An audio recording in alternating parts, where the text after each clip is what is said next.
sacrifice deret jaamu xërëm Iblis am na lim bëggoon dafa fexe na ba nit ñi fàtte yàlla di jaamu ay statut si la yàlla yónnee messager bu njëkk pour mu woote diine bu bees mooy kan Noé si histoire Noé xool leen nan la ay borom xam-xam ay njiit ay borom alal yi bokkoon ci askanam doon xeexee Noé jiñ ko dof di ko ñaawal si diine bi mu woote lu toll si 950 at si histoire Noé xool leen nan la ko yàlla digalee pour mu tabax nga dem maamu bato si désert bi nga xamante ne amul garab amul ndox si histoire Noé xool leen nan la yàlla raxasee aduna ba mu set wicc si yéeféer yu bon yu fi nekkoon ba pare bàyyi fi lu dul baadoolo yi gëmoon Noé ak mala yi yéegoon ci bato bi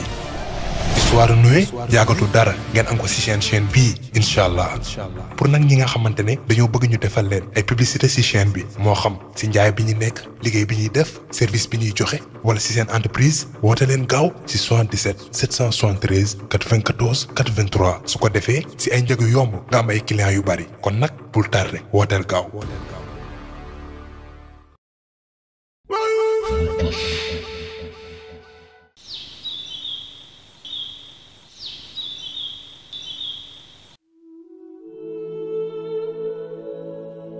waxtu dem baa ngi jege si pour Adama nekk yonent bu njëkk si histoire humanité feewu suñu papa suñu maam Adama alayhi salaam ñun ñëpp ay doomam lañ moom mooy bàyyi ñëpp nekk nit bu njëkk bu yàlla sàkk ak loxoom ba pare màggal ko su jootal malaaka yëpp pour moom dugal ko àjjana ba pare wàccee ko ci àdduna léegi nag deew moo nekk di jege si mu ngi feebar tëdd ci lalam doom yee ko wër naan ko papa tan nga soxla Adama toon leen ni leen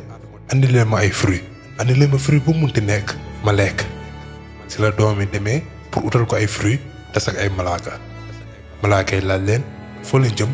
doomu aadama yi tontu leen ni leen ay fruit la ñuy wër pour kàlla pour suñu papa ndax nee na daf ko soxla dellu leen fi ngeen jóge lu tax seen papa dee na waxtu deewam moo jotoon bakkan bu ñam dund bés dina ñam dee nit ku nekk ak loo mënti dund lu mu yàgg bés di nga dee yonente bu njëkk jóge na ci àdduna nekk suñu papa yi ñëpp doom yi delluwaat nañ ca kër ga fekk ko mu dee ruu bi dem na wuy ji boroomam waaye léegi doom yi xamuñu nu ñuy def dañuy soo gis nit bu dee bu naturel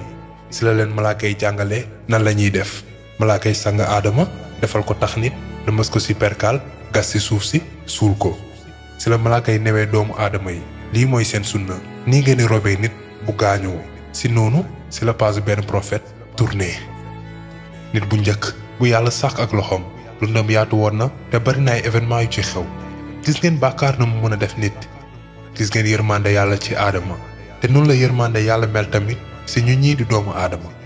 yàlla day baale di jéggalaate si ñu koy jéggalu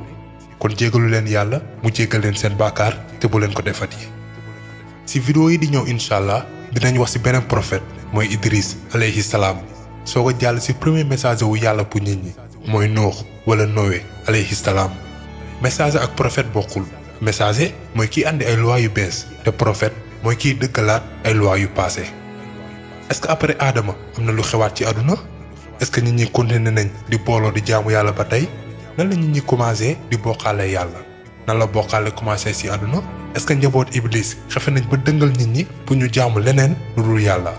loolu la ñuy gis ci histoire Noé bii di ñëw incha allah lancement bi génn na mu ngi ci chaîne bi mën ngeen ko seetaan di jëm nag ci question ak critique ngeen commenté ci histoire Adama ak Awa bii dina ñëwaat ci beneen vidéo pour jéem a tontu loolu yëpp incha allah